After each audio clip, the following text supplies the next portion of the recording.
বৃক্ষকে দেখেছেন? এই ধরিত্রী থেকে ততটুকুই জল নেয় যতটুকু তার প্রয়োজন। কোনো প্রাণীকে দেখুন, এই প্রকৃতি থেকে ততটুকুই খাবার গ্রহণ করবে যতটুকু তার খিদে রয়েছে। খিদে মিটে গেলে আর খাবে না। এবার মনুষ্যকে দেখুন, সে নিজের জীবনে যা কিছু পেয়েছে, বস্তু, ধন, খাবার, শক্তি, প্রয়োজনের থেকে অনেক বেশি লাভ করার চেষ্টা করে থাকে। প্রয়োজনের থেকে বেশি যদি পেয়েও যায় তাহলেও তার কম মনে হয়। এবার এরকম ঠিক কেন হয়? এর পিছনের কারণ কি? কারণ হলো লোভ। লোভের আগুন কিছু এমন হয়, যদি মানুষের মনে একবার প্রজ্বলিত হয় তাহলে শুধু বাড়তেই থাকে। ততক্ষণ বাড়বে যতক্ষণ না আপনি নিজে তাকে বাধা দিচ্ছেন। তবে এই লোভের আগুন নিয়ন্ত্রণ করা সম্ভব। পরিমিতিবোধ, পরিমিতিবোধের চিন্তা। আপনাকে শুধু নিজেকে একটা সরল প্রশ্ন করতে হবে।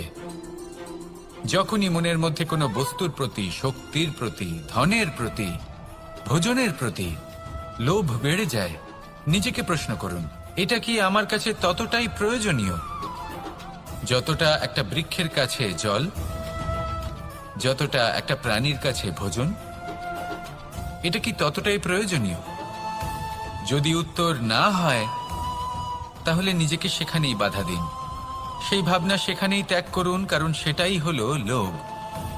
ঠিক এইভাবেই প্রয়োজনীয়তার চিন্তা করে আস্তে আস্তে এই মন নির্লোভ হয়ে উঠবে। আর এই মন প্রসন্ন হয়ে বলবে, রাধা রাধা। সংসারে সকলে উঁচুতে উঠতে চায়, কেউ নত হতে চায় না। সবাই এটা মনে করে যে নত হওয়ার অর্থ হলো তাদের আত্মসম্মান এবং অহংবোধের বিরুদ্ধাচরণ করা।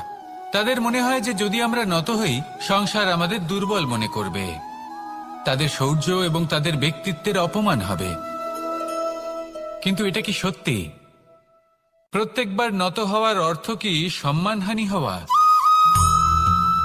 কখনোই নয়। আপনি নিজের জীবনকেই দেখে নিন।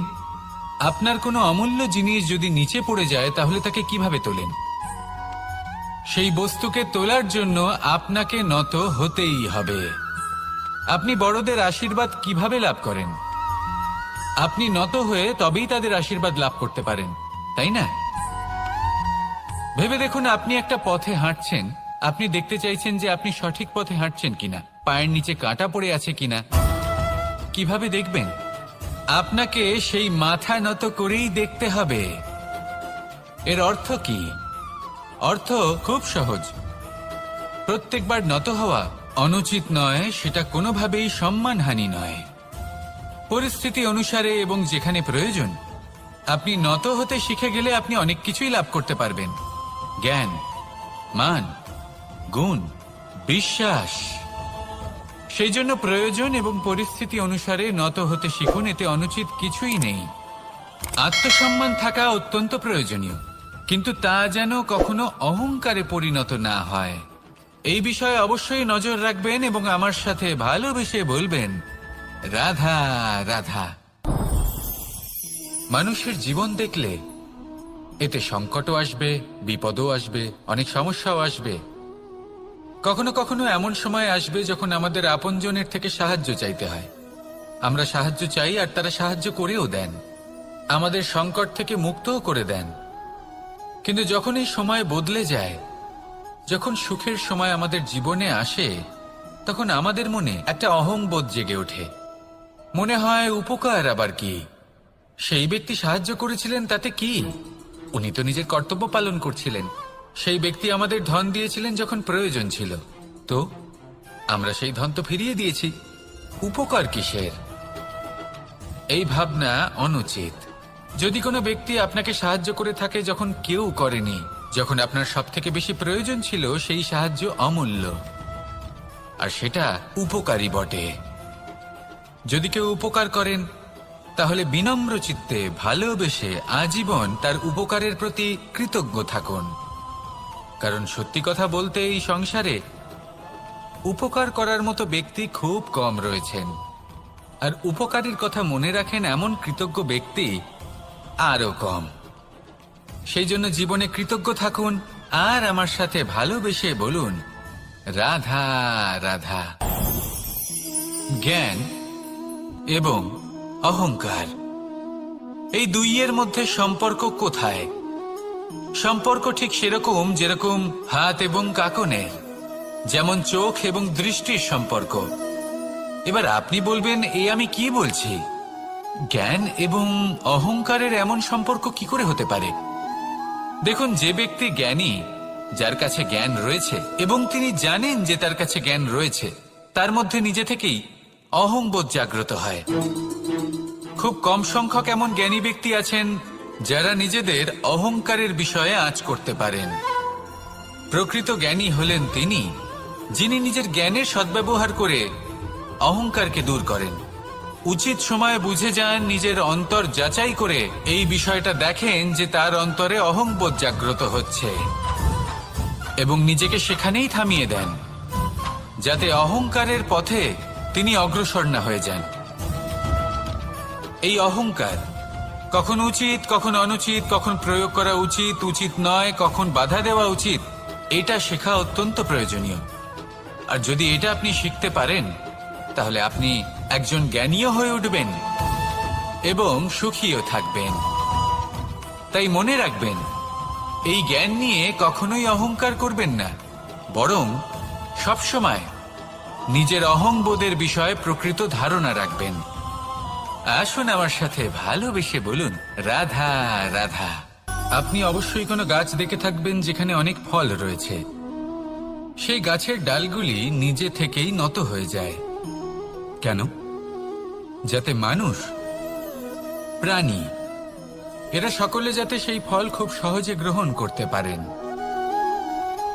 এটাই হলো প্রকৃতির শিক্ষা, এটাই হলো প্রকৃতির নিয়ম।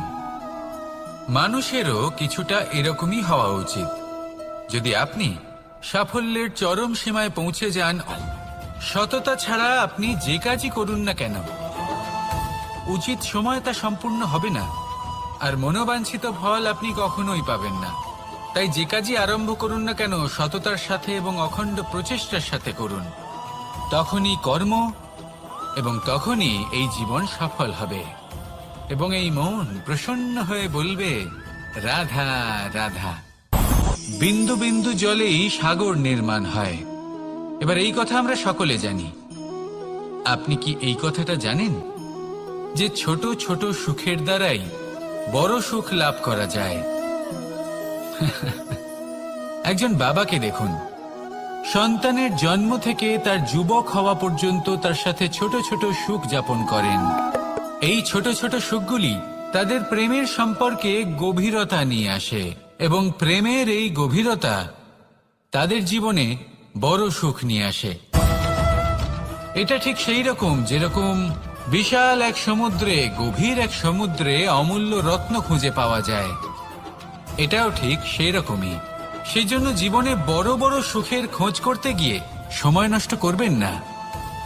এই যে ছোট ছোট সুখ আছে, এগুলোকে যাপন করা শুরু করুন, এগুলোর আনন্দ লাভ করুন, এগুলো নিয়ে উৎসব পালন করুন। প্রেমের গভীরতা বুঝুন আর এই গভীর প্রেমে মন নিমজ্জিত করুন। তারপরে দেখুন, এই মন আর এই জীবন সুপ্রসন্ন হয়ে বলবে, রাধা রাধা।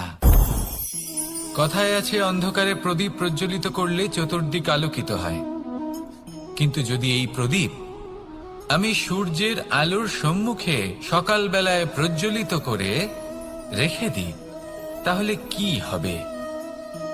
আপনি বলবেন যে এটা করে তো কোনো লাভই হলো না। সূর্যের প্রকাশের সামনে এই প্রদীপ আসলে কিছুই নয়। এবার এই চিন্তা ভাবনা প্রত্যেক দিন করতে হবে আর একটা অমূল্য শিক্ষা পেতে হবে।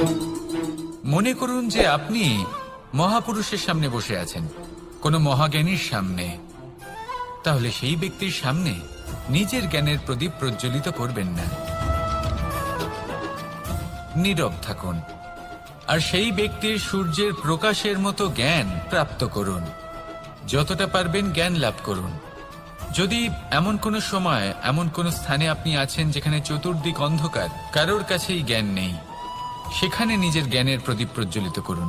এমন করলে দুদিক থেকেই আপনার লাভ হবে।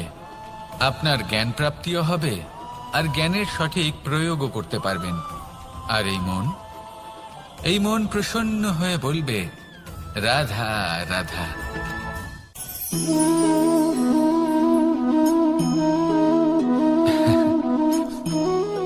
ঘুমের মধ্যে আমরা বিভিন্ন ধরনের স্বপ্ন দেখি, কিছু সুখের, কিছু দুঃখের, কিছু অত্যন্ত ভয়ানক। কিন্তু সত্যি কথা বলতে এর উপর আমাদের কোনো নিয়ন্ত্রণ নেই। কিন্তু আমি এমনও কিছু ব্যক্তিকে দেখেছি যারা খোলা চোখে স্বপ্ন দেখেন এবং তা যাপন করেন। নিজেদের একটা আলাদা স্বপ্নের নগরী আছে ওনাদের, সেখানেই জীবন যাপন করেন। আসল বাস্তবটা কি তাতে ওনাদের কিছুই যায় আসে না। এমন কিছু মানুষ আছেন যাদের কাছে বিন্দুমাত্র জ্ঞান নেই, সে না হয় ঠিক আছে, কিন্তু জ্ঞান এমন ভাবে প্রদান করবেন যে মনে হবে সংসারের সমস্ত জ্ঞান তাদের কাছেই রয়েছে। এমন কিছু মানুষ আছেন যারা ভালোবাসতে জানেন না, আর তাও আমি মেনে নিলাম, কিন্তু কথা এমন ভাবে বলবেন তাতে মনে হবে যেন প্রেমের বিষয়ে সবকিছু শুধুমাত্র ইনিই জানেন। এবার আমি এমন কথা অবশ্যই বলছি না যে আপনি এরকম করেন, কিন্তু যদি কোনো ব্যক্তি এরকম করেন তাহলে তার এটা মাথায় রাখা উচিত যে সেই ব্যক্তি অন্য কারোর সাথে নয়, নিজের সাথে অনুচিত করছেন। কারণ এমন কাজ করে উনি নিজের দোষ, নিজের অপগুণ সংসারের কাছে নয়। আমি কি আজ সেই জীবন যাপন করছি যেমন আমি যাপন করতে চেয়েছিলাম? যদি এই প্রশ্নগুলোর উত্তর হ্যাঁ হয় তাহলে এগোতে থাকুন, নয়তো থেমে যান এবং বিচরণ করুন।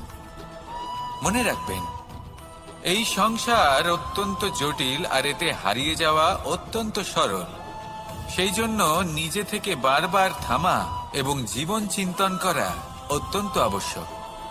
তাহলে সেটাই করুন আর আমার সাথে ভালোবেসে বলুন, রাধা রাধা।